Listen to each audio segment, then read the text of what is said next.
Bonjour à vous et bienvenue dans ce 4e épisode du Renard Investisseur. Comme toujours, un petit rappel, je ne suis pas conseiller en investissement et ce podcast ne constitue ni conseil d'achat ni de vente. Je vous partage ma manière d'investir, mes outils, mes analyses personnelles. Faites vos propres recherches et n'oubliez pas que la responsabilité de vos choix vous revient. C'est parti pour une petite présentation d'Air Liquide. Air Liquide est un fleuron français présent dans plus de 60 pays et spécialisé dans le gaz industriel, l'oxygène, l'azote et l'hydrogène.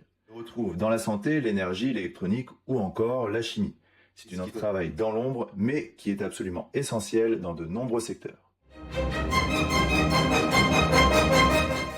Alors maintenant, pourquoi Air Liquide attire les investisseurs à dividendes ? Air Liquide verse un dividende régulier depuis des décennies et surtout, il est progressif. L'entreprise a pour habitude de l'augmenter chaque année tout en offrant des actions gratuites tous les 2 ans. C'est l'une des rares sociétés françaises cotées à avoir une politique aussi claire et généreuse envers ses actionnaires.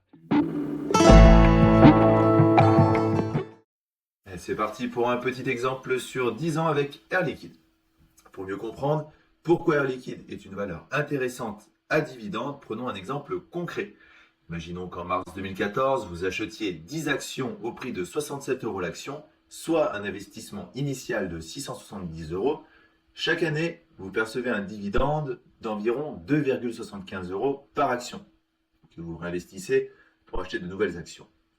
Grâce à ce réinvestissement et aux attributions gratuites d'actions qu'Air Liquide pratique, environ une action gratuite pour 10 détenus tous les 2 ans, votre nombre d'actions augmente progressivement. Au bout de presque 10 ans, en avril 2024, vous vous retrouvez avec environ 18 actions. Au cours actuel d'environ 174 €, votre portefeuille vaut 3132 €.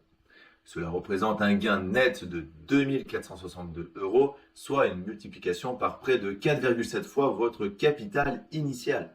Sur cette période, le rendement moyen annualisé est d'environ 16,4% par an, en comptant le réinvestissement des dividendes et les actions gratuites.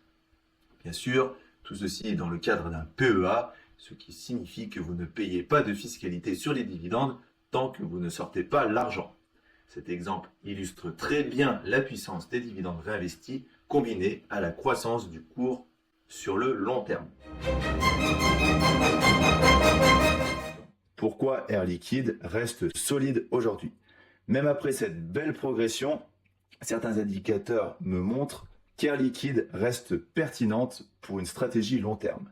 Le taux de distribution est autour de 55%, un bon équilibre entre rémunération de l'actionnaire et réinvestissement.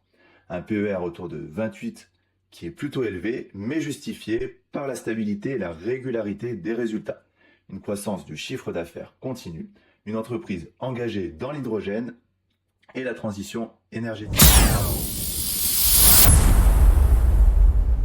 Les points forts pour investir dans l'action Air Liquide. En 1, des dividendes croissants ainsi qu'une action gratuite tous les 2 ans pour 10 actions détenues. En 2, un capital multiplié par 4,7 en 10 ans. En 3, une entreprise mondiale et résiliente. En 4, un taux de distribution maîtrisé. En 5, une fiscalité avantageuse via le PEA. Et en 6, pour terminer, un PER élevé mais cohérent avec la qualité de cette entreprise.